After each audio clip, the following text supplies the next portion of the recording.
स्वागत है ब्रेक के बाद। आप देख रहे हैं डीडी न्यूज पर। इस वक्त जैसा ब्रेक पर जाने से पहले ही बता दिया था कि अब हम बात करने वाले हैं, फिर से वही राग छिड़ गया है। यानी 5 राज्यों में जो एसआईआर होने जा रहा है उसको लेकर के एक बार फिर से वही विरोध का राग, लामबंदी का राग। पहले पूरी रिपोर्ट देख लीजिए। एसआईआर पर फिर विरोध, फिर से गठबंधन, फिर वही राग। पश्चिम बंगाल में एसआईआर को ममता बनर्जी अपनी हार का कारण मानती हैं, लेकिन केरल कांग्रेस एसआईआर के बाद अपनी जीत की वजह वोटर लिस्ट से बोगस वोट हटाए जाने को मान रहा था। अब बड़ा सवाल यह है कि हारने वाला एसआईआर को दोषी मान लेता है और जीतने वाली पार्टी इसे फ्री एंड फेयर इलेक्शन बताती है। लेकिन ऐसा क्या बाज रहा है कि हर एसआईआर के बाद एक चिट्ठी जरूर आ जाती है। चुनाव आयोग ने फेज 3 के लिए वोटर वेरिफिकेशन अभियान यानी एसआईआर 30 जून से दिल्ली, महाराष्ट्र, कर्नाटक, मेघालय और झारखंड में शुरू कर दिया है। एसआईआर के तहत booth level officer voter list verify करने के लिए घर घर जाकर लोगों से मिल रहे हैं। लेकिन इंडी गठबंधन, विपक्षी गठबंधन एसआईआर को लेकर चुनाव आयोग पर लगातार निशाना साध रहा है।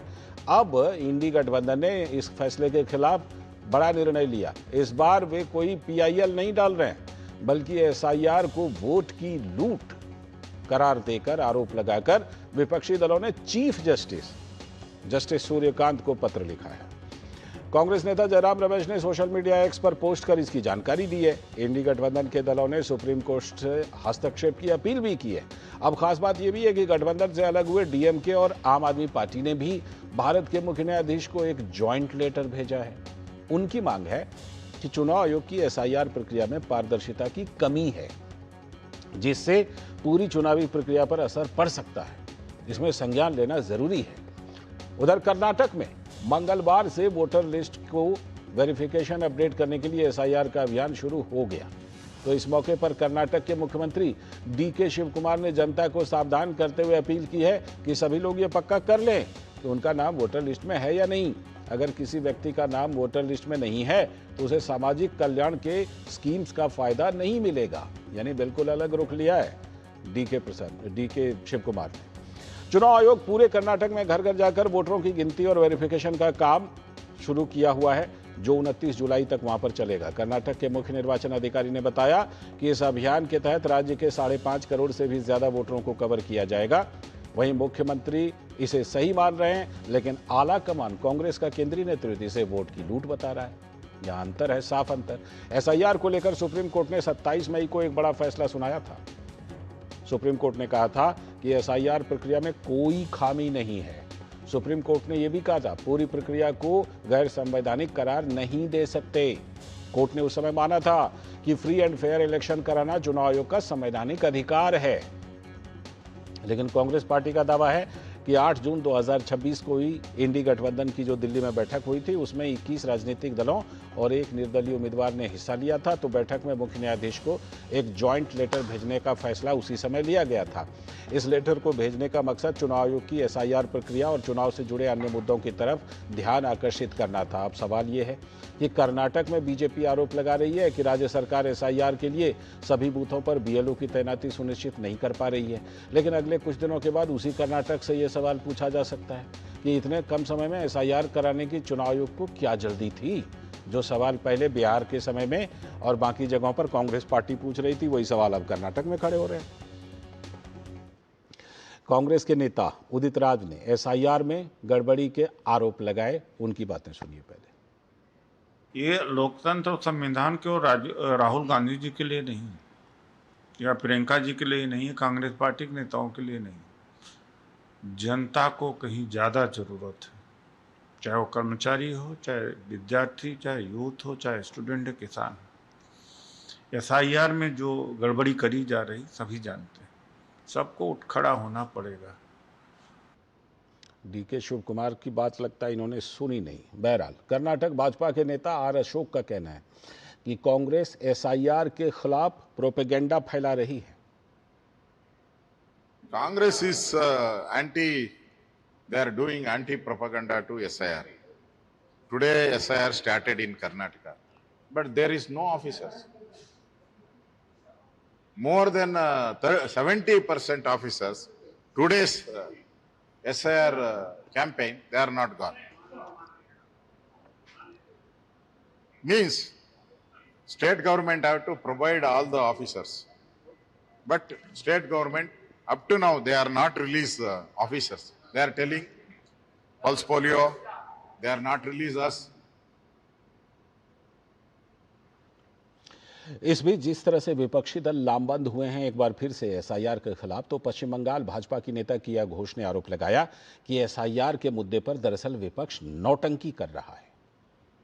तो नौटंकी तो है, ये जो अपोजिशन ब्लॉक है ये किसी भी हद तक जाके ये एसआईआर बंद करवाना चाहते थे। जब पश्चिम बंगाल में एसआईआर हुआ तो ममता बनर्जी कोर्ट तक चली गई थी और कोर्ट ने तो इसको कहा नहीं कि एसआईआर बंद हो जाए। जो प्रोसेस है वो चलेगा, बाकायदा चलेगा। असल में ये सारे कांग्रेस हो या दूसरे जो ऑपोजिशन है, इनका मेन जो वोट बैंक है वो डेड वोटर्स है। वहीं टीएमसी के नेता सौगत राय का कहना है कि उनकी पार्टी ने तो निर्वाचन आयोग पर भी एसआईआर में गड़बड़ी को लेकर गंभीर आरोप पहले ही लगाए थे। TMC has been complaining about the functioning of the election commission and the implementation of SIR for a long time. We raised serious objections to the election commission's role in implementing SIR in West Bengal and later in conducting the elections. दूसरी ओर कर्नाटक के जो CM DK Shiv Kumar हैं, उन्होंने अलग line ली हुई है। जनता से कह रहे हैं कि अगर आपने एसआईआर के तहत वेरिफिकेशन नहीं कराया तो आप कई सामाजिक योजनाओं से वंचित रह सकते हैं। If you doesn't enroll, you are going to lose all your rights given by the benefits either by the country or by the state government. So I request you not to lose this opportunity of getting your votes or losing. Otherwise, if you lose your votes, you may find difficulty on the other benefits which have been provided to you. तो आप देख रहे हैं मुख्यमंत्री DK Shiv Kumar कह रहे हैं कि करवा लीजिए एसआईआर, नहीं तो फिर नुकसान होगा। और इधर कांग्रेस जो है उन पार्टियों में शामिल है, बल्कि बढ़ चढ़कर हिस्सा ले रही है जो एसआईआर के खिलाफ चिट्ठी लिख रही है। गजब का अंतर्द्वंद्व है। आज इसी पर चर्चा करने के लिए हमारे साथ दुष्यंत नागर जी, राजनीतिक विश्लेषक, जुड़ रहे हैं। भारतीय जनता पार्टी के भी प्रवक्ता जुड़ेंगे, अनंत अमित जी आगे चल करके, और ज्योति हमारी संवाददाता बेंगलुरु से, और हमारे सलाहकार संपादक विनोद मिश्र जी यहीं स्टूडियो में हमारे साथ मौजूद हैं। पहले ज्योति से शुरुआत कर लेते हैं। ज्योति, वहां कर्नाटक में मुख्यमंत्री डीके शिव कुमार कह रहे हैं कि एसआर करवा लीजिए, नहीं तो छूट जाएंगे बहुत सारे सामाजिक योजनाओं से, सोशल स्कीम्स का फायदा नहीं मिलेगा अगर एसआईआर नहीं करवाएंगे। और दूसरी तरफ कांग्रेस का केंद्रीय नेतृत्व कह रहा है कि नहीं नहीं एसआईआर ठीक नहीं है। ये अंतर्विरोध, इसको लेकर के वहां बीजेपी खास तौर पर निशाने पर ले रही है कांग्रेस को। यस लालचंद जी, कल से यहाँ पे कर्नाटका में एसआईआर प्रोसेस शुरू हो चुका है। तो ये है कि जो पहली प्रक्रिया है मुख्यमंत्री डीके शिव कुमार जी के घर से ही शुरू हुआ है। उन्होंने और उनके बीवी वहां पे वो एसआईआर प्रोसेस में भाग लिए थे। तो उन्होंने यही क्लियर कट बताया था कि एसआईआर प्रोसेस में आप सब लोगों को मैंडेटरी यहाँ पे पार्टिसिपेट करना चाहिए। अगर आप लोग इसमें हिस्सेदारी नहीं बनाते तो आपका जो केंद्र सरकार की हो या राज्य सरकार की हो जो वेलफेयर स्कीम है आपको नहीं मिलेगा। तो ये यहाँ पे राज्य के नायकत्व की एक राग है और केंद्रीय नायकत्व वहां पे 23 जो पॉलिटिकल पार्टीज जो है अभी सुप्रीम कोर्ट की चीफ जस्टिस को एक मध्य प्रवेश करने के लिए उन्होंने एक पत्र लिखा है कि ये ट्रांसपेरेंसी नहीं चल रहा है, बीजेपी के हित में चुनाव आयोग यहाँ पे काम कर रहा है। तो उनका ये देखिए श्योर मतलब सॉलिडारिटी, यूनिटी और रेजिस्टेंस, यहाँ पे यूनिटी पे प्रश्न उठता है क्योंकि इन इंडिया अलायंस में ही यूनिटी नहीं है। कब वो लोग एकजुट होते हैं, कब वो लोग सेपरेट हो जाते हैं पता नहीं। अभी देखिए डीएमके हो या आप हो, पहले वो इंडिया अलायंस से जुट हो मतलब दूसरे हो चुके थे, डिवाइड हो चुके थे गुस्सा होकर। अभी वो ही वहां पे आकर एकजुट होकर लेटर लिख रहे हैं। तो इनका जो यूनिटी कह रहे हैं ना, यूनिटी में भी अभी क्वेश्चन आ जाता है। तो कर्नाटका में अभी 2 दिन से चल रहा है प्रोसेस। जैसे आर अशोक जी कह रहे हैं कि जो ऑफिसर्स है, बूथ लेवल ऑफिसर्स अभी तक ठीक तरह से नहीं आए। सरकार की सिद्धरामैया जब सीएम थे उस वक्त उनके मिनिस्टर्स से लेकर वो सब लोग इस एसआईआर प्रोसेस को अपोज करते आए थे। कहीं ना कहीं ये फिल्टर करके करके वोटर्स लिस्ट को फिल्टर करके करके बीजेपी अपने हित में ये कर रहा है। लेकिन अभी जो नए मुख्यमंत्री है डीके शिव कुमार, उनका कहना ही दूसरा है कि आप सब लोगों को एसआईआर प्रक्रिया में भाग लेना ही होगा। ठीक, तो ये लोग, हमारे कन्नड़ा में एक कहावत है, कुनीलार दोनों अंगल डंकान गानते, मतलब जिसको नाचना नहीं आता है आंगन ठीक नहीं है बोलते हो। वैसे ही यहाँ नाच न जाने आंगन टेढ़ा, यस, इसको हिंदी में बोलते हैं ज्योति, नाच न जाने आंगन टेढ़ा, है ना। Good good good. तो यहाँ पे अपोजिशन पार्टी जो है उनका हार है, वो मान नहीं रही है।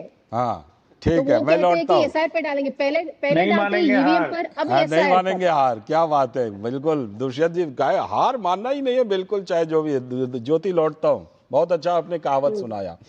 विनोद जी पहले कर्नाटक पर ही फोकस कर लेते हैं हम लोग, फिर जो है पूरे देश पर करेंगे। कर्नाटक में देखिए वो हाँ, अनंत अमित जी जुड़ गए, स्वागत अनंत अमित जी, बहुत बहुत स्वागत, बीजेपी के प्रवक्ता। विनोद जी, ये भी एक विचित्र बात है कि जिस बिहार में और 13 राज्यों में कांग्रेस पार्टी इस बात पर शामिल थी, इतनी जल्दी कैसे एसआईआर हो सकती है। हाँ, उस वही कांग्रेस पार्टी कर्नाटक में फटाफट एसआईआर करवा रही है और बीजेपी वहां कर रही है कि इतनी जल्दी एसआईआर कैसे कर्नाटक में करवा रहे हैं। बड़ी विचित्र बात नहीं है, एकदम अलग अलग रुख दोनों पार्टियों का वहां पर एसआईआर को लेकर के। और इस बीच में डीके शिव कुमार बिल्कुल अलग रुख लिए हुए हैं कांग्रेस के केंद्रीय नेतृत्व से कि करा लो एसआईआर, नहीं तो छूट जाओगे बहुत सारे सोशल स्कीम से। विनोद जी। लाल जी, हम लोग जो जनरल नॉलेज में बस इतना जानते हैं कि चुनाव आयोग का काम क्या है। हाँ, तो निष्पक्ष चुनाव कराना। हाँ, चुनाव आयोग का सिर्फ एक दो काम है महत्वपूर्ण।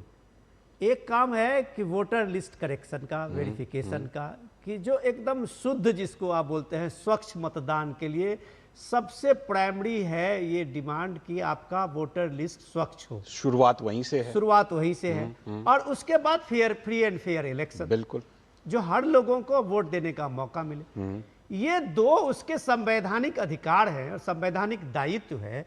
ये बात सुप्रीम कोर्ट ने भी एसआईआर पर बिहार से ले शुरू हुआ और बंगाल तक में कितने जो पीआईएल है वो डाले गए और सबको सुधा और सबकी शंका को निराधार किया।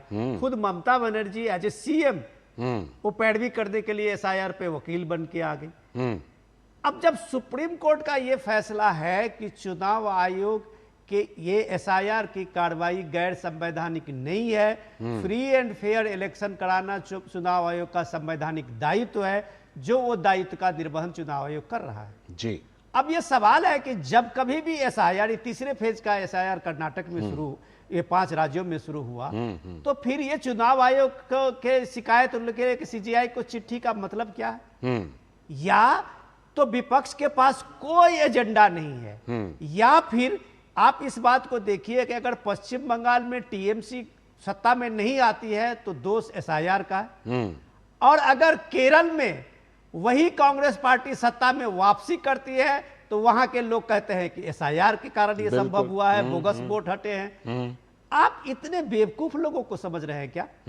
ये जनता मतलब कुछ नहीं जानती है। केरल में आप जीत गए तो एसआईआर ठीक है, बंगाल में आपको नहीं जीते तो एसआईआर गलत हो गया, तमिलनाडु में डीएमके सरकार चली गई तो एसआईआर गलत हो गया, अगर विजय की सरकार वहां पे बन गई टीवीके की तो वो चीजें गलत हो गई, अगर ये टीवीके सही में ये टीएमसी अभी डीएमके आ जाती तो एसआईआर ठीक थी। आप जनादेश का को स्वीकार करने के लिए तैयार नहीं है। बिल्कुल, सबसे बड़ी चीजें विपक्ष के साथ चुनौती ये है कि वो जनादेश का सम्मान करना आज तक सीखा ही नहीं है, खास करके 2014 के बाद जो इनकी हालत है। तो जनादेश के बदले में आप जब कह रहे थे कर्नाटक में, वो थोड़ा सा मैं कंफ्यूजन दूर कर दूं, बीजेपी कोई टाइम लिमिट के लिए नहीं कह रही है। नहीं, वो बीजेपी कह रही ठीक से नहीं किया। नहीं, बीजेपी कह रही है कि भाई बीएलओ जो बूथ के जो लेवल ऑफिसर्स हैं, वो ऑफिसर्स की नियुक्ति कौन करेगा? स्टेट गवर्नमेंट करेगा। चुनाव आयोग उसको भत्ता देता है उस समय का। हाँ। तो चुनाव आयोग के पास में ये एक लिमिटेड वहां पे है भाई, अधिकारी वहां तो ये नहीं करेंगे, वहां चुनाव अधिकारी सीईओ है, वो राज्य सरकार जो मुहैया कराएंगे लोगों को वो बीएलओ को भेजेंगे। बिल्कुल। तो आपका जो ये महीना 1-1.5 महीने का समय है उसमें आप उतने बीएलओ को नहीं लगा रहे हैं। ये शिकायत है कि कल आप कहेंगे कि बीएलओ पे बहुत प्रेशर हो गया, बीएलओ को सुसाइड करने की नौबत आ गई, बीएलओ के साथ ये हो गया। ये चीजें हम लोगों ने बंगाल में देखा है, पश्चिम बंगाल में देखा है। तो मुझे लगता है कि ये एसआईआर पे चिट्ठी एक बेमानी कसरत है या फिर विपक्ष को एकता के लिए कोई एजेंडा नहीं है? बिल्कुल, लेकिन एजेंडे की तलाश भी है। जनादेश को नकारने का एक बहाना भी चाहिए। बहाने के लिए ज्योति ने उतना अच्छा कन्नड़ वाला कहावत सुनाया है जिसका हिंदी में निकलता है, नाच न जाने आंगन टेढ़ा। दुष्यंत नागर जी, केरल का आंगन बड़ा सीधा साधा और बड़ा सही निकला, बंगाल का आंगन टेढ़ा हो गया, और जहां जहां हारते हैं वहां का आंगन टेढ़ा हो जाता है, जहां जीत जाते हैं वहां का आंगन सीधा हो जाता है, ज्योति की कहावत के हिसाब से। ये नहीं चलेगा ना, ये कैसे चलेगा सर, ये कैसे चलेगा? ये जो आप अभी पूर्व प्रधानमंत्री की बात को स्वर्गीय अटल बिहारी वाजपेयी की बात कह रहे थे अभी बैकग्राउंड में कि हार नहीं मानूंगा, आगे भी लाइन है, रार नहीं ठानूंगा। अच्छी बात है, अच्छी बात है, लेकिन ये कैसे हो सकता है कि केरल का अंगना तो बड़ा बढ़िया था, सही था, बंगाल वाला अंगना टेढ़ा हो गया था? ये कैसे होगा बताइए सर। मैं बिंदुवार हमारे वरिष्ठ पत्रकार महोदय की एक एक बात का मैं जवाब देना चाहता हूं। शुरू हो जाइए, बिंदु नंबर 1। 2014 से इन्होंने कहा कि विपक्ष ने जो है जनादेश को स्वीकार नहीं किया, तो ये बिल्कुल गलत है। विपक्ष ने जनादेश को स्वीकार किया है और ऐसे परिणाम आने के बाद हमारी लोकतंत्र में आस्था है। जहां पे चंडीगढ़ के मेयर के चुनाव में कैमरे ने पकड़ा और सुप्रीम कोर्ट माननीय ने उस पे अपनी मोहर लगाई और वो फैसला बदला गया। चुनावों में गड़बड़ियां के आरोप ऐसा नहीं है कि पहली बार विपक्ष ने लगाया है। जब भारतीय जनता पार्टी भी विपक्ष में थी तो भारतीय जनता पार्टी ने अनेक बार लगाया है, और उस वक्त जब कांग्रेस की सरकार होती थी, कांग्रेस पार्टी की सरकार है, जिन बूथों पर आरोप लगाया जाता था, शिकायतें आती थी, उनका मतदान कैंसिल करा के लोकतंत्र की मर्यादा को बनाए रखने के लिए पुनः वहां पे चुनाव कराती थी। मैं पूछना चाहता हूं, ये तो हो ही नहीं सकता, ये हो ही नहीं सकता। जो जहां हारेगा शिकायत दर्ज करवाएगा तो उस पर तुरंत मतदान करवा दीजिएगा, कितना पुनर्मतदान करवाइएगा? ये नहीं हो सकता जब तक कुछ एक मिनिमम एविडेंस जब तक ना। 1000 घटनाएं बता सकता हूं कांग्रेस रूलिंग पीरियड की, कि जब जहां पे शिकायतें हुई उन बूथों पे पुनर्मतदान किया गया। और मुझे आप एक उदाहरण नहीं दे सकते कि जहां कांग्रेस ने शिकायत तो उस समय बूथ लूटे जाते थे ना सर, मतपेटियां जो है गायब करवाई जाती थी, इसीलिए वो होता था, कई बार हो जाता था जब कभी भी उस तरह की शिकायतें लेकिन कराई गई, पुनर्मतदान कराया गया। हाँ हाँ। मैं दूसरी बात सारी जगहों पर नहीं, कुछ जगहों हूँ एसआईआर के ऊपर मैं आपको बताना चाहता हूँ, शिकायतें वहां पर है जहां बीजेपी रूल कर रही है। वहां भारतीय जनता पार्टी के नेता बीएलओ के ऊपर मनमाने ढंग से काम करने का दबाव डाल के अच्छा एसआईआर में गड़बड़ियां कराते हैं, जिसका उदाहरण जनता के सामने मौजूद है। कई बीएलओ ने शिकायत की है। तो फिर पश्चिम बंगाल में क्यों एसआईआर का विरोध किया था? वहां तो ममता जी का रूल था, वहां के बीएलओ के बारे में तो न जाने कैसी कैसी खबरें आती थी, ममता जी कैसे कैसे काम करवा रही। उसका फिर क्यों किया था? बीजेपी की तो अब वहां सरकार बनी है, काट रही है, जो उन्होंने बोया उसे काट रही है। ममता जी को दूध की धुली मैंने तो कभी नहीं कहा, मैंने ममता जी का कोई समर्थन नहीं किया। हाँ। ममता जी नहीं, आज वो शामिल है ना चिट्ठी लिखने में, उन्हीं परंपराओं का पालन किया जो उनसे इंडिया गठबंधन के हैं वो भी। मैं वही कह रहा हूँ, और आप खुलेआम बोल रहे हैं गठबंधन में है और वो शामिल है चिट्ठी लिखने में। सौगतो राय की अभी बात सुनवाई हमने। ये गठबंधन इंडिया का गठबंधन है, आम जनता का गठबंधन है। जो उसकी भावनाओं के अनुरूप नहीं चलेगा, उस नेता के लिए हमारे हृदय में कोई सम्मान और प्रेम नहीं होगा। हाँ ठीक है। अनंत अमित जी जवाब देना चाहे। अनंत अमित जी कह रहे हैं भाई जहां बीजेपी की सरकार है ना वहां एसआईआर में गड़बड़ी होती है। तो मैं अगर थोड़ा इसको मतलब जिसे कहते हैं ना एक निष्कर्ष निकालूं तो शायद वो ये कहना चाह रहे हैं कि जहां बीजेपी की सरकार नहीं है वहां एसआईआर करवा ले चुनाव आयोग अपने संवैधानिक अधिकार के तहत, जहां बीजेपी की सरकार है वहां ना कराए। मुझे लगता है ऐसे में तो ज्यादातर देश के बड़े हिस्से में आजकल बीजेपी एनडीए की ही सरकार है, फिर एसआईआर होगी कैसे? अनंत अमित जी जी लाल जी, ज्योति जी बिल्कुल सही कह रही थी, नाच न जाने आंगन टेढ़ा। हाँ सुनाया था कन्नड़ में। आंगन ही नहीं है तो नाचेंगे कहां? यहाँ तो इंडी गठबंधन आंगन बचाने का प्रयास कर रही है, बनाने का प्रयास कर रही है। 23 लोगों के 22 दल और एक निर्दलीय वकील साहब कपिल सिब्बल साहब का साइन है, 23 लोगों का साइन है। पहली बात, एसआईआर बेसिकली लाल जी क्या है? एसआईआर यह कोई राजनीतिक एजेंडा नहीं है। एसआईआर लोकतंत्र को मजबूत करने का, एक पारदर्शिता को निश्चित करने का एक अभियान है।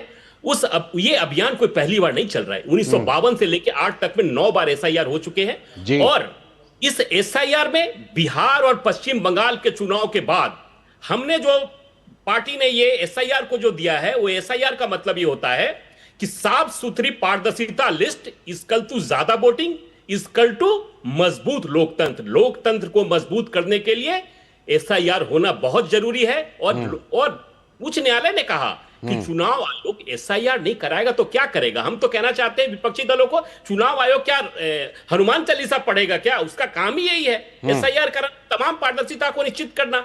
और लोकतंत्र में ये लगता है कि जिस तरीके से लालजी विपक्षी दलों ने जब जहां पे चुनाव जीतते हैं वहां लोकतंत्र मजबूत हो जाता है, जहां पे चुनाव हारते हैं वहां पे एसआईआर का मुद्दा बन जाता है। विपक्ष के पास कोई मुद्दा नहीं है, विपक्ष एक मुद्दे को लेकर तमाम विरोधी दलों को एक साथ करने का एक एजेंडा लेकर चल रही है। और मुझे लग रहा है कि देश की जनता इसको जान चुकी है और देश की जनता ने जिस तरीके से पश्चिम बंगाल और बिहार में पूर्ण बहुमत के साथ और जबरदस्त वोटिंग के साथ लोगों ने यह बताया कि लोकतंत्र की प्रक्रिया कितनी साफ सुथरे तरीके से चल रही है। निश्चित तौर पे एसआईआर इस देश की डिमांड है और एसआईआर बिल्कुल बात रखिए। दुष्यंत नागर जी करिए काउंटर जरूर पूरा। देखिए लाल जी, ऐसा नहीं है कि विपक्ष की तरफ से मात्र एसआईआर पे सवाल उठाए गए हैं। उत्तर प्रदेश राज्य के मुखिया ने भी सवाल उठाया है, उनके भी भाषण मौजूद है जहां उन्होंने कहा है कि एसआईआर से हमारे लोगों की वोटें काटी जा रही। तो ऐसा नहीं है, आपकी तरफ से भी तो उन्होंने कहीं कोई अदालत में याचिका तो नहीं लगाई। नहीं, वो बिल्कुल कहे थे। हाँ, मैं वही कह रहा हूँ, कहे थे, लेकिन अदालत में कोई याचिका तो नहीं लगाई एसआईआर के खिलाफ में या एसआईआर को रोकने के लिए। नागर साहब, मैं आपका जवाब दूं? कहा उन्होंने कहा था, लेकिन उन्होंने एसआईआर को रोकने के लिए कोई याचिका तो अदालत में नहीं लगाई। लाली, मैं फैक्ट चेक कर देता हूं। नागर साहब देखिए, नागर साहब आप भी यूपी के हैं, सुनिए, आपने जितनी चीजें बताया अपने लोगों को संबोधित किया। आपको मैं फैक्ट चेक कर देता हूं। आपको मैं फैक्ट चेक करता हूं। पहली बार जो एसआईआर का जो वहां पे शुरू हुआ था फेज 2 में, नागर साहब उसमें 3.5 करोड़ लोगों का जो उसका जो लिस्ट में पहला आया था, प्रपोज लिस्ट में 3.5 करोड़ का नाम नहीं था। बिल्कुल सही। अब जब योगी आदित्यनाथ ने अपने सारे जो पार्टी के कार्यकर्ता हैं उनके बीजेपी के बैठक में उन्होंने बताया था कि आप लोग सारे कार्यकर्ता मिलके अगर इन लोगों को सुनिश्चित नहीं करेंगे तो बहुत से जगहों पर जेन्युइन वोटर्स जो है वो भी नहीं उसमें शामिल हो पाएंगे। बिल्कुल, मैं यूपी का मतदाता हूं नागर साहब, मैं बता रहा हूं, मैं बताता हूं और मेरा नाम नहीं था उसके। ये देखिए उदाहरण के तौर पर विनोद जी मौजूद है, मेरा नाम नहीं। विनोद जी उन 3.5 करोड़ लोगों में शामिल थे। अब सुन लीजिए ना सर, फिर बोलिएगा। ये जोगी जी ने तब प्रावधान कराया और तब बीजेपी के लोग जो आपके यूपी में ही, अगर आप और फैक्ट्स लेना चाहते हैं तो लीजिए, आपके 8,000 से ज्यादा वहां बीएलओ नहीं बना पाए आप। 75 जिले में यूपी में आपके 8,000 कार्यकर्ता वहां बीएलए नहीं बना पाया। बूथ लेवल जो आपका सहयोगी था नहीं हुआ, लेकिन सबसे ज्यादा पीआईएल आप ही के पार्टी के लोगों ने डाला था। अरे वहां बूथ लेवल का जो ऑफिसर्स है उसके साथ में आपका कोई कार्यकर्ता नहीं है, लेकिन यहाँ आप एसआईआर को लेकर बड़ी बड़ी बात करते हैं। दूसरी बात मैं आपको जवाब देता हूँ, आपने कहा कि बूथ पोलिंग कैंसिल नहीं होता। अरे आप सुन तो लीजिए, अभी पश्चिम बंगाल में आपने देखा कि जहां जहां शिकायत आई वहां पोलिंग बूथ पे रीपोलिंग हुई। आपने देखा एक पोलिंग बूथ के तो पूरे के पूरे कॉन्स्टिट्यूएंसी आप तो सुनिए तो सही, आपके नेता जो सबसे बड़े नेता एसआईआर के खिलाफ में अभियान वोट चोरी का चला रहे हैं, आज तक चुनाव आयोग के पास में कोई भी एक लिखित दस्तावेज नहीं दे पाए। मीडिया से खाली वो बात करके, सुनिए तो मैं कह रहा हूं, कई बार चीफ इलेक्शन कमिश्नर ने एक नहीं पूर्व कमिश्नर से थोड़ी देर के लिए आप सभी को रोकता हूं, आके हमें बताओ आप ही टिपिट पे, थोड़ी देर के लिए आप सभी को रोक रहा हूं कि कहां ये गड़बड़ी है। इस पर जारी रखेंगे, चर्चा जारी रखेंगे। थोड़ी देर के लिए आप सभी को रोक रहा हूं क्योंकि इस समय एक ब्रेकिंग न्यूज है। ब्रेकिंग न्यूज क्या है कि विचार विमर्श की जरूरत है। अब देखना होगा कि मेटा की तरफ से, व्हाट्सएप की तरफ से क्या कुछ इस पर बयान आता है, लेकिन फिलहाल केंद्र सरकार इसका पूरा अध्ययन करेगी, उसके बाद ही इस पर कुछ आगे कदम उठाएगा। शुक्रिया फिलहाल इस ब्रेकिंग न्यूज पर जुड़ने के लिए और विस्तार से जानकारी देने के लिए। आपको थोड़ा और बता देते हैं, जैसे मान लीजिए कि फेसबुक पर आप कुछ भी गलत लिख देते हैं ढूंढने में मुश्किल होती है, क्योंकि उस यूजर आईडी से ढूंढना मुश्किल होता है किसने गलती की, व्हाट्सएप पर तुरंत पकड़ा जाता है। सरकार की यही चिंता है कि इसको रहने दीजिए। बहरहाल डिस्कशन पर लौटते हैं। डिस्कशन पर इस समय सीधे ज्योति से जुड़ते हैं। ज्योति, ये बताइएगा जरा ज्योति कि वहां पर जैसे जो केंद्रीय नेतृत्व है आला कमान से अलग लाइन लेकर डीके शिव कुमार सबको प्रेरित कर रहे हैं कि जल्दी से जल्दी करा लीजिए वो अपना जो है एसआईआर, क्या असर दिखाई पड़ रहा है? वहां कर्नाटक में लोग करवा रहे हैं जल्दी जल्दी एसआईआर? हाँ, अभी तो लोग यहाँ पे एसआईआर प्रक्रिया में भाग ले रहे हैं। कर्नाटका में जो 28 जो डिस्ट्रिक्ट है वहां पे बूथ लेवल ऑफिसर्स जा रहे हैं और वहां पे लोगों से इंफॉर्मेशन इकट्ठे कर रहे हैं। जब एक सरकार ही मतलब वो ही इन्वॉल्व हो जाते हैं, वो ही अगर खुद मुख्यमंत्री कहते हैं कि आप एसआईआर प्रक्रिया में भाग लीजिए, तो वहां के लोग भी वैसे ही पॉजिटिव रेस्पॉन्स भी दे रहे हैं। हालांकि मिश्र प्रतिक्रिया भी हो सकता है, क्योंकि जो कांग्रेस का जो थोड़े मिनिस्टर्स का कहना है कि ये बीजेपी के लिए फेवर है, बीजेपी के लिए फेवर है, ऐसे जो प्रोपेगेंडा भी यहाँ पे जो क्रिएट भी करना चाहते हैं। क्योंकि जो अभी हम देखते हैं कि वेस्ट बंगाल में रिजल्ट वो इस प्रक्रिया को ले रहे हैं। पहले वो ईवीएम के ऊपर आरोप लगाते थे, अभी एसआईआर की प्रक्रिया को लेकर कर रहे हैं। ये एक महीना जो है, एक महीने में कितना हो सकता है? बूथ लेवल ऑफिसर से जो 50,000 से भी ज्यादा बूथ लेवल ऑफिसर से, 1 लाख से भी ज्यादा बूथ लेवल एजेंट्स है, और जो लोगों को हेल्पलाइन के लिए यहाँ पे हेल्प सेंटर भी है, जो सरकार की तरफ से कैसा हो सकता है वैसा, और परमानेंट सर्टिफिकेट देने के लिए जो रेवेन्यू डिपार्टमेंट है वो भी वहां से कितना हो सकता है उतना सरकार भी कर रहा है। लेकिन उसके साथ साथ सरकार में दो डिवीजन है। जो मिनिस्टर्स है वो कह रहे हैं कि ये बीजेपी की फेवर भी हो सकता है, जो उनके लिए जो फिल्टर भी कर सकते हैं वोटर लिस्ट का। बिल्कुल, ये बात सही है। देखिए, अभी कर्नाटक में इतनी जल्दी चुनाव है भी नहीं, और जब जरूरत पड़ती है और प्रशासन को महसूस होता है, चुनाव आयोग को महसूस होता है, तो डेट बढ़ा भी दिए जाते हैं। हमने पीछे राज्यों में देखे भी हैं। लेकिन एक मामले से जाकर विनोद जी ये जुड़ता है, कागज नहीं दिखाएंगे। डीके शिव कुमार जी कह रहे हैं कागज दिखा दो, दिखाओगे तो नाम रहेगा, नाम रहेगा तो वोट डाल पाओगे, वोट डाल पाओगे सामाजिक योजनाओं का लाभ ले पाओगे। अब ये बिल्कुल उस बात से भी जाकर के जुड़ती है जो डीके शिव कुमार का रुख अपने आला कमान से अलग है। बिल्कुल, डीके शिव कुमार ने एक तरह से इस विरोध को लेके अपनी एक संजीदगी दिखाया है कि जिसको कागज नहीं है उसको कागज देने के लिए उसने जो ज्योति अभी आपको इंफॉर्मेशन दे रही थी, ये परमानेंट रेजिडेंस सर्टिफिकेट है या लोगों का सर्टिफिकेट है जी, तो वो वहां के डिपार्टमेंट को लगातार इस बात के लिए सरकार से कहा जा रहा है कि लोगों को आप मुहैया कराएं। ठीक, तो ये इस चीज में आप देखिए कि एक साफ अंतर है। ठीक, दूसरी बात, जब आप कह रहे थे कि अभी जिस चर्चा में हम थे कि आप ये देखिए कि 272-75 जो भी पश्चिम बंगाल के विधानसभा की सीटें हैं, 274, उसमें सिर्फ एक सीट पे, नागर साहब ये आपके लिए जानना जरूरी है, सिर्फ एक सीट ममता बनर्जी के भवानीपुर के लिए रीकाउंटिंग का हाईकोर्ट में केस डाला गया है, सिर्फ एक। याद रखना चाहिए, वो भी लंबे समय बाद, कई हफ्ते बाद। इस एसआईआर में लगभग 1 करोड़ से ज्यादा पश्चिम बंगाल में वोटर्स के सर, हरियाणा में कई जगह के लिए मैं फैक्ट की बात करता हूं, आपके जवाब देने के लिए बीजेपी के कुशल प्रवक्ता बैठे हुए हैं, आपका जवाब दे देंगे। आ रहा हूं सर, मैं सिर्फ फैक्ट्स दे रहा हूं। पश्चिम बंगाल के 274 सीटों में से सिर्फ एक सीट पे रीकाउंटिंग का ममता बनर्जी के भवानीपुर का हाईकोर्ट में केस आया है, सिर्फ एक।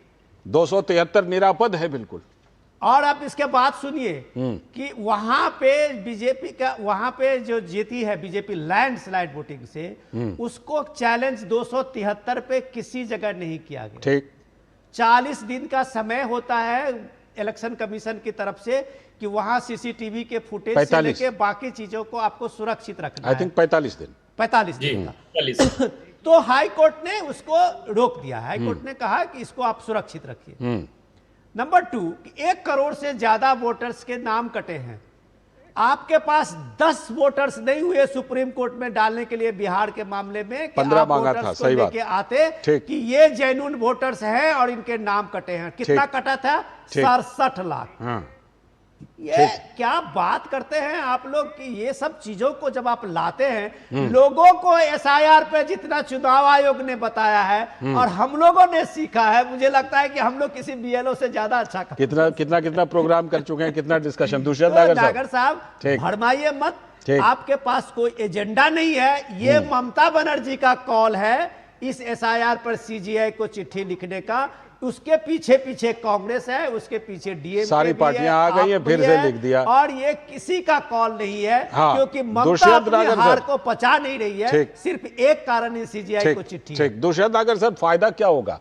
फायदा क्या होगा जो सुप्रीम कोर्ट सुनवाई करके कह चुका है कि हाँ भाई एसआईआर करवाना चुनाव आयोग का संवैधानिक दायित्व है। ऐसे में इस चिट्ठी से क्या फायदा, क्या हासिल करना चाहते हैं, कौन सा नैरेटिव बनाना चाहते हैं दुष्यंत नागर सर? देखिए, पहले मैं इनको बंगाल के विषय में जवाब दे दूं। दे दीजिए। बंगाल में विनोद मिश्र जी के मित्र कुशल प्रवक्ता की पार्टी ने पूरी टीएमसी को ही तोड़ लिया, तो कंप्लेंट कौन करेगा? लाहौर। ये क्या बात हुई? ये क्या बात? लोकतंत्र को दीजिए आप, हो गया। विनोद मिश्र जी के मित्र, विनोद जी कहते हैं कि दुष्यंत नागर जी हमारे बहुत अच्छे मित्र हैं, तो मैं क्या मान लूं कि दुष्यंत नागर जी के पार्टी ने टीएमसी को छोड़ दिया, तोड़ दिया? ये नहीं आप शायद, लेकिन आपका इशारा अनंत अमित जी की तरफ था कि अनंत अमित जी की पार्टी ने उस टीएमसी को तोड़ दिया, तब शिकायत इनकी तरफ है। शिकायत कौन करेगा? शिकायत ममता बनर्जी कर चुकी है भवानीपुर, लेकिन सिर्फ एक भवानीपुर सीट के लिए। अनंत अमित जी लाल साहब, पहले तो बंगाल में करेक्शन कर दो, बंगाल में 294 सीट है, 294। सॉरी ठीक, वो 294। हाँ, सब लोग कोई बात नहीं। दूसरी बात, नागर साहब ने कहा कि विपक्षी दलों ने ये कहा, ये इसी देश में, इस देश के एक्सीडेंटल एलओपी के चुनाव आयोग ने ये कहा कि साहब आप इस देश के विपक्षी दल के नेता हैं, आपके पास समय नहीं होता, आप देश दुनिया घूमते रहते हैं, आपके पास जो प्रमाण है उस प्रमाण को हमारे पास भेजिए। यदि नहीं भेज सकते हैं, ईमेल के माध्यम से भेजिए। जब उन्होंने महाराष्ट्र को लेकर जब उन्होंने प्रेस कॉन्फ्रेंस किया, उसके बाद तमाम प्रेस कॉन्फ्रेंस के बाद भी विपक्षी दलों ने आज तक, बिहार में चुनाव को 6 महीने हो गए, आज तक एक भी ऑब्जेक्शन नहीं आया। बिहार के समय में सिर्फ 15 नाम मांगे गए थे, बिल्कुल नहीं दे पाए, नहीं दे पाए। बंडल बना के दूसरा नागर साहब ये है संबंधित शिकायतें दी गई, मीडिया को दी गई, ममता दीदी की ममता पश्चिम बंगाल में समाप्त होने के बाद, ममता दीदी की ममता जो दिल्ली में बरस रही है विपक्षी दलों के साथ, वो ममता बहुत ज्यादा दिन तक रहने वाली नहीं है। क्योंकि ममता दीदी अभी खाली पड़ी हुई है, ना वो किसी सदन की सदस्य हैं, उनके पास कोई काम नहीं है। उनको ये लग रहा है कि इस बात को ममता दीदी बोलती भी है ना, इस बात को ममता दीदी बोलती है, अब मैं खाली हूं, अब दिल्ली में आराम से घूमूंगी पूरे देश में, इस पर सब कह रहे थे। लेकिन सवाल ये कि ये लोग पीछे पीछे सारी पार्टियां आ गई हैं इस चिट्ठी लिखने में। देखिए चलिए, जब बिहार चुनाव के समय तेजस्वी यादव जी को यह लग गया कि इस देश में, इस प्रदेश में एसआईआर कोई मुद्दा नहीं है, उन्होंने जब राहुल गांधी जी से अपनी दूरी बनाई, लेकिन राहुल गांधी जी को यह लगा कि नहीं, चुनाव बहुत एसआईआर बड़ा मुद्दा है। उस मुद्दे को मुझे लगता है कि ममता दीदी भुनाना चाह रही है, अपनी हाथ को पचा नहीं पाने की वजह से। चाहे जितना भी भुनाना चाहे अनंत अमित जी, चाहे जितना भुनाना चाहे, जनता जो है, के साथ एक बात कहना चाहता हूं, जल्दी से कह लीजिए सर। ये चिट्ठी ये दर्शाती है कि पूरा विपक्ष आदरणीय नेता प्रतिपक्ष राहुल गांधी जी के साथ एकजुट है, एक दूसरे से लड़ रहे हैं। पश्चिम बंगाल में हमने देखा राहुल गांधी है कहां? पूछ रहे हैं विनोद जी, आपके मित्र विनोद जी पूछ रहे हैं कि राहुल गांधी जी हैं कहां इन दिनों? तो चिट्ठी किसने लिखी है? दिल में है, दिल में। अच्छा, दिल में। जनता के दिल में क्या है जानते हैं? जनता के दिल में वही है जो कन्नड़ वाली कहावत अभी ज्योति ने बोली थी, है ना, कि नाच न जाने आंगन टेढ़ा। जनता समझती है, जनता समझती है। और ये जो कहते हैं ना, बंगाली में कहूं तो चोलबे ना, कि वो जो है जहां पर आंगन, जहां जीत गए वहां का आंगन सीधा, जहां हार गए वहां का आंगन टेढ़ा। बहुत बहुत शुक्रिया अनंत अमित जी, दुष्यंत नागर जी, विनोद जी जुड़ने के लिए, और ज्योति आपका भी जुड़ने के लिए बहुत बहुत शुक्रिया इस बड़ी चर्चा में जुड़ने के लिए। और अभी वक्त है ब्रेक का। ब्रेक के बाद बात करेंगे पाकिस्तान की। पाकिस्तान का गला सूख रहा है। जब गला सूख रहा है तो कभी धमकी दे रहा है, कभी गिड़गिड़ा रहा है। करेंगे इस पर बात ब्रेक के बाद।